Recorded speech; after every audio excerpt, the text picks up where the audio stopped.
नमस्कार, मैं आचार्य सुबोध स्वागत करता हूं आपका अपना YouTube चैनल योग तंत्र साधना शक्ति पथम पर। कुंडलनी और तांत्रिक ऊर्जा जागरण के रहस्य। क्या वास्तव में शरीर में कोई सुप्त शक्ति मौजूद है? पिछले भाग में हमने जाना था कि मानव शरीर केवल मांस और हड्डियों का ढांचा नहीं है, बल्कि यह एक जीवित ऊर्जा तंत्र है। लेकिन अब सबसे बड़ा प्रश्न उठता है, यदि शरीर में ऊर्जा मौजूद है तो यह शक्ति आखिर है कहाँ? प्राचीन योगियों और तांत्रिकों ने हजारों वर्षों से एक ऐसी शक्ति का उल्लेख किया है जिसे उन्होंने कुंडलनी नाम दिया। कहा जाता है यह शक्ति प्रत्येक मनुष्य के भीतर मौजूद है, लेकिन अधिकांश लोग अपने पूरे जीवन में इससे अनजान रहते हैं। कुछ साधकों का मानना है कि जब यह शक्ति सक्रिय होती है तो व्यक्ति की चेतना, सोच, अनुभव और जीवन की दिशा बदल सकती है। लेकिन क्या वास्तव में ऐसा है या यह केवल एक प्रतीकात्मक अवधारणा है? आइए समझते हैं। कुंडलनी शब्द का अर्थ। कुंडल का अर्थ होता है कुंडली मारकर बैठा हुआ।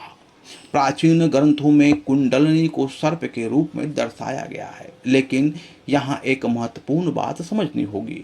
योग और तंत्र में सर्प प्रायः प्रतीक होते हैं, ज्ञान का, ऊर्जा का और जागरण का।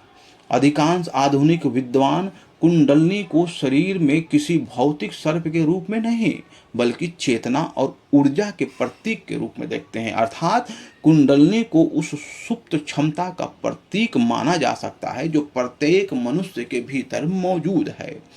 अब जानते हैं 7 चक्रों का रहस्य क्या है।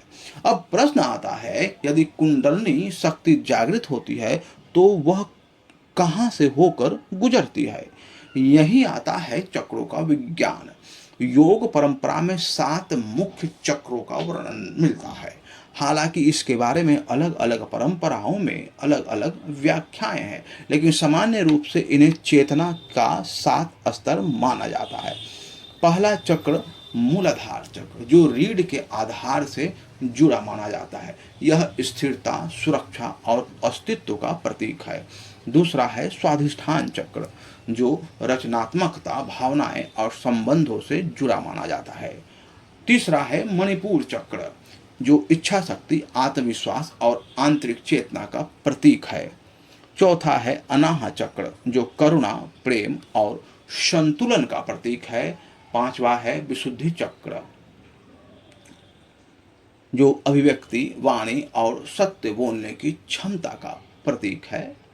इसके बाद आता है आज्ञा चक्र, जो एकाग्रता, अंतर्ज्ञान और गहन समझ का केंद्र है।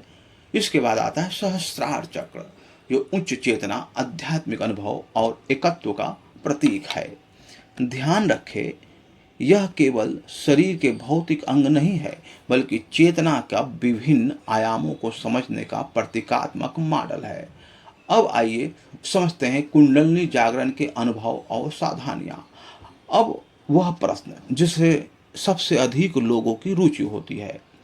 जब कोई व्यक्ति लंबे समय तक ध्यान, प्राणायाम और साधना करता है तो उसे क्या अनुभव हो सकता है? कुछ साधकों द्वारा वर्णित अनुभवों में शामिल है गहरी शांति, एकाग्रता में वृद्धि, शरीर में ऊर्जा का अनुभव, भावनात्मक संतुलन, जागरूकता का बढ़ना, अंतर्मुखी चिंतन। कुछ लोग ध्यान के दौरान कंपन, गर्मी, प्रकाश की कल्पनाएं या असामान्य सपनों जैसा अनुभवों की भी चर्चा करते हैं। लेकिन यहाँ एक महत्वपूर्ण सावधानी है, हर अनुभव कुंडलनी जागरण नहीं होती और हर अनुभूति आध्यात्मिक उपलब्धि का प्रमाण नहीं होती। इसलिए प्राचीन परंपराओं में हमेशा कहा गया है, उत्साह रखें लेकिन कल्पनाओं में न खोएं। मित्रों, आप हमारे चैनल को जरूर से जरूर सब्सक्राइब और लाइक करें। धन्यवाद। आभार।